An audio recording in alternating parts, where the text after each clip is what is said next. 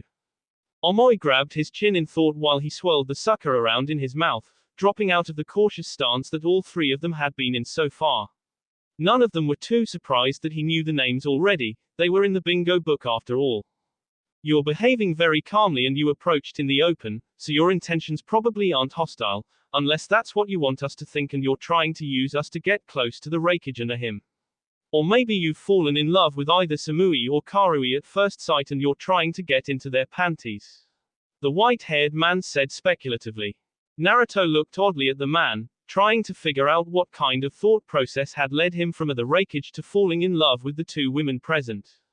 In the end he just shrugged it off and grinned. Weird people were fun and he was going to take his amusement where he could get it. Or maybe, I've been overcome by my insatiable lust for women and I'm heading to Kumogakure to create myself a massive harem of hot girls with which I'll have children and then I'll train those children into the ultimate fighting force that will take over the world. Naruto said, giving all three of them a somewhat crazed-looking grin. Samui and Karui could easily see that he was just being difficult again, but Omoi looked horrified, as that kind of logic fit neatly into his way of thinking. I can't allow you to do that, even if it costs me my life, he declared and pulled out his katana. Only to get over the head by Karui again. Idiot. He's just messing with you. She roared at him, incensed at how gullible he was. Naruto snickered at the sight, pulling their attention back to him. These three were just too damn funny. You really remind me of my wife Karui, I like you, Naruto said to the redhead of the group, making her blush slightly. Though she was slightly surprised to hear that he was married. Oh really? How so? She has a similar skin tone and hair color, but she's taller and she's not flat, and her eyes are red. Actually, now that I think about it, her hair is a much more vibrant shade of red and her skin is more lustrous as well. Not to mention that her personality is completely different. Come to think of it, you don't remind me all that much of her at all. It's kind of like comparing a newborn kitten to a dire tiger. Karui was all but trembling with anger at this point, and the only reason that she hadn't pulled her sword on the annoying blonde was the warning glance that Samui gave her. Naruto sighed in disappointment at her non-reaction and pulled out the Kusanagi. I was really hoping to provoke one of you into attacking me, but it looks like I'm going to have to attack you instead. Three sets of eyes widened in alarm and they hurriedly drew their swords and backed away to give themselves some more space. They watched in confusion as Naruto simply stared at his sword with a look of intense focus. Much to their shock, the blade began changing shape, going from a fairly shortish double-bladed jian into a single-bladed nodaki with a long hilt made for a two-handed grip and a curved blade that was nearly as long as an average-sized man was tall. Ah, this sword just keeps getting better. Tenten would have squealed if she saw that it could do this. Naruto said to himself fondly. If it could change its length, then why couldn't it change shape as well? Naruto had asked himself this question once while contemplating the sword, and when neither he nor Zana nor Orochimaru could provide an answer to the question, he had tried to do it. It was a lot harder than a simple extension, but it could be done. Now then, are you going one at a time or are you coming at me all at once? He questioned the shocked trio with a wide grin, pointing the transformed Kusanagi at them challengingly. None of them moved, so Naruto stepped towards Karui, preparing to take a swing at her. He was going to hold back most of his strength though, he didn't really want to hurt them after all. The threatening action spurred them into action, making Omoi and Samui break off into a flanking maneuver while Karui attacked from the front. Against their expectations, he continued to wield the Kusanagi one-handed and pushed against Karu's sword, easily making her skid backwards, which allowed him to avoid the attacks of her teammates. Following his rather gentle push with a more forceful shove that knocked her completely off balance and sent her crashing first to the ground, he turned to Samui and Omoi, blocking their combined attack just by placing the Kusanagi in the way of it. Sensing that Karui was already back on her feet and ready to attack, he gave another hard shove to break the parry and send them both stumbling backwards. Turning his back on them, he refocused on Karui and let her make a few attacks, contenting himself with parrying before he used the flat of the blade to push her around so that he had all three in his field of vision again. The three sword users took a moment to center themselves after the brief battle and exchange frustrated glances. All three of them had by now come to the same conclusion. Each one of them was more skilled with a blade than their adversary, but it was doing him no good when he was so ridiculously strong that he could completely break their balance without exerting any real effort. His much longer arms and sword also gave him a far greater reach, which made attacking him problematic. Come on now, if you don't attack me then I'm going to attack you, Naruto warned with the same infuriating grin on his face that he had been sporting the entire time. In unison they attacked again, not even needing to speak in order to decide on a plan that more or less hinged on overwhelming him with the greater numbers and striking at his back. They were severely confused when he just kept blocking their attacks instead of attacking despite having several opportunities to do so. They also noticed that he seemed to be getting more skilled with his weapon the longer the fight dragged on. That in and of itself wouldn't have been too unusual if it wasn't for the fact that it was happening with such speed that it only took a few minutes before he didn't even need to rely on his superior strength to keep them at bay anymore. Learning at that speed was simply impossible no matter what kind of genius you were. They were right, of course, it was impossible. Naruto, however, was not learning it out of nothing. Senju Hashirama had been incredibly skilled with a sword, but that didn't really translate to Naruto because his body didn't know the movements. The whole point of provoking this battle was to get in some sword practice and allow his body to catch up to his mind. Having gotten what he was after, he decided to tease them some more before he moved on towards Kumo. He deliberately left his back open and Omoi wasted no time in taking the opening to S at his back. Only to have his sword stopped by hair that would not be C. W what? He stuttered out in shock, unable to believe that not even a single hair had been C by his attack. It's been a while since I've used my hair in battle, but I really don't want a haircut either, so I learned to passively reinforce it with Senjutsu chakra. This way, my hair is like living armor that keeps my back safe from S attacks and it's tougher than chakra-hardened steel wire. Naruto explained with a chuckle. You shouldn't let your guard down. Karui shouted and S across his bare C, creating a tiny scratch that didn't even have time to be before it healed. Yeah, I forgot to mention that I do the same thing with my skin. You bastard, you've been toying with us this whole time.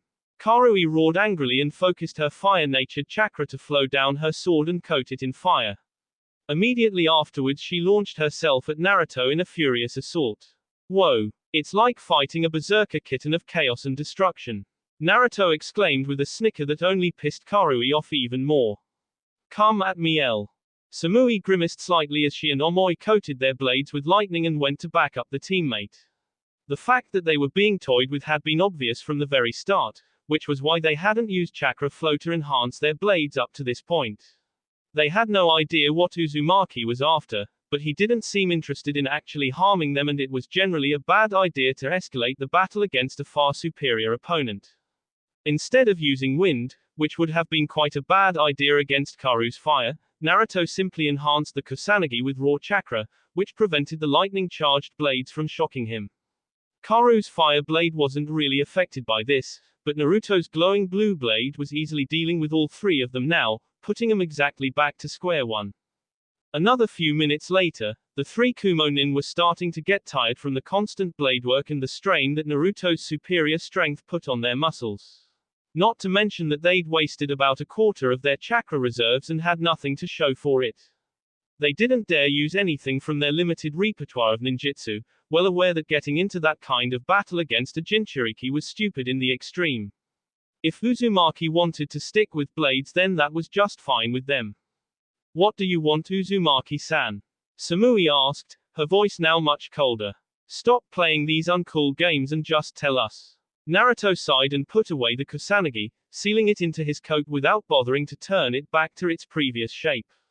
He liked it better as a Nodaki anyway. Well, since you three have been such good sports about giving me a sword fight, I guess I'll tell you. Team Samui leaned forward in interest, relaxing the guard slightly when it became obvious that he wasn't going to keep fighting them. I'm going to take the Hachibi away from your sensei, but don't worry, I'm sure that I can do it in a way that keeps him alive. Naruto said reassuringly. He was quite surprised to feel grief flash through all three of them instead of the expected anger or fear. KB isn't alive anymore, is he?